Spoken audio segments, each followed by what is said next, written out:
Sylvère, président de l'Ordre des pharmaciens de Bretagne. Jean-Michel Caradet, conseiller général. S'il vous plaît, venez, vous êtes gentil. Il y a le plus grand timide que je connaisse. J'avais titré en 1972 un article, j'avais dit l'anti-vedette. Jean-Yves Le Floïc, international d'athlétisme, s'il te plaît, tu viens. Ah non, il est tellement modeste qu'il se cache. Joël Comte, président d'une très grande association, je vous signale, de poésie, mais ça je ne vais pas la présenter. Et puis notre président international de la Fédération internationale de la poésie et de tout, puisqu'il n'a pas voulu mettre tous les sigles. Vous vous rendez compte qu'il y avait au moins 5-6 sigles, parolier, peintre, musicien, saltimbanque, vous voyez, tout. Donc, voilà, tout le monde est réuni.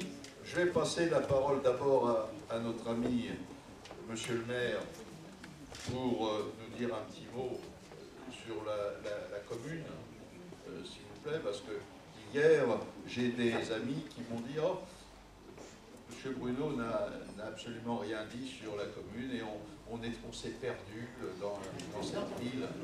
C'est épouvantable. Alors il va falloir que vous fassiez des fléchages spéciaux pour les poètes. »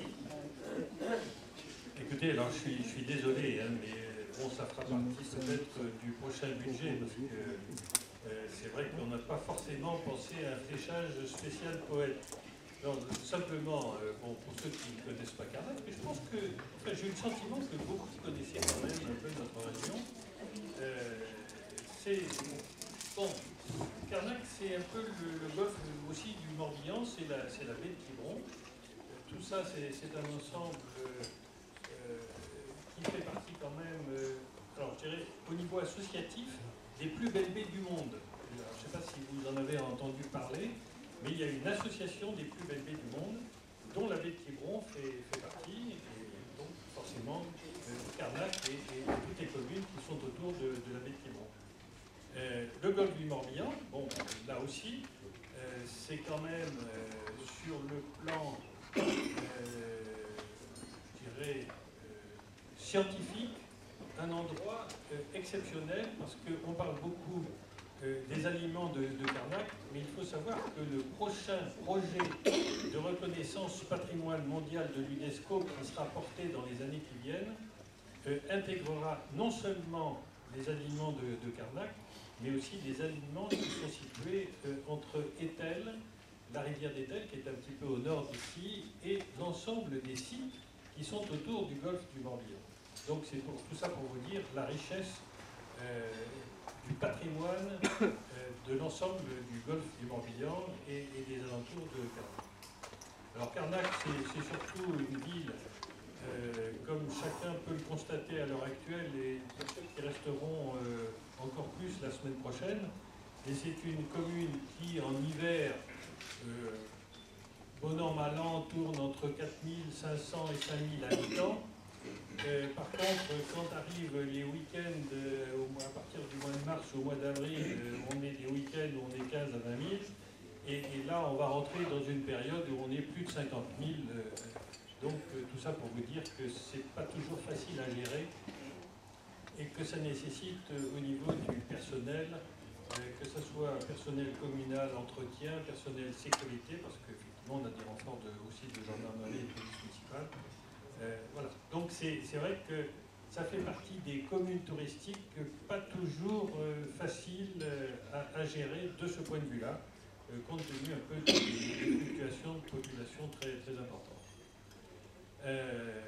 Donc voilà, je ne vais pas prendre la parole trop longtemps, mais voilà, c'est quand même une ville qui est très très agréable à vivre en hiver, parce que nous sommes très nombreux à adhérer à des associations. Il y a énormément d'associations locales et beaucoup de Carnacois adhèrent à toutes ces associations. Et comme partout, les associations, c'est un peu la vie locale. Moi, je souhaite que d'entre vous, effectivement, participent. Et le fait déjà d'être parmi les poètes, c'est déjà une association, je pense, qui a sa raison d'être et qui nous réunit aujourd'hui. Eh bien, les associations nous réunissent aussi pendant l'hiver. Voilà. Donc, c'est un petit peu, je dirais, l'essence même de l'association, c'est de lutter contre l'isolationnisme, voilà. Et surtout la convivialité. Je crois qu'on a tous besoin des uns des autres, et je vous remercie d'être là aujourd'hui. Merci, monsieur le maire. Je vais passer la parole à mon ami, un grand ami depuis 20 ans, c'est Gérard Pierre, qui faisait du vélo avec moi, qui était un ancien champion de vélo.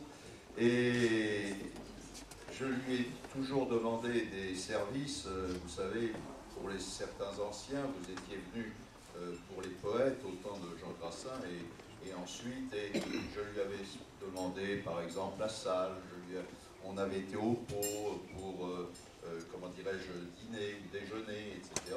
Et il m'a toujours offert l'hospitalité dans toutes les organisations que j'ai pu faire dans le secteur. Monsieur le vice-président, je vous demande de situer un peu ce qu'est le Morbihan pour vous et surtout les grands projets que nous avons aujourd'hui. Merci Olivier, il nous prend un peu au dépourvu. Nous connaissons, comme il vous l'a dit, par le biais du vélo, un petit peu moins au niveau de la poésie, parce que si lui, il est écrivain, moi je ne le suis pas. Mais ça n'empêche que je suis très heureux de l'invitation qu'il m'a formulée aujourd'hui, d'être parmi vous, surtout pour la remise de médailles de collègues que je connais très très bien, hein, Jean-Michel notamment, et Jean-Yves à côté, Jean-Yves qui demeure dans ma commune.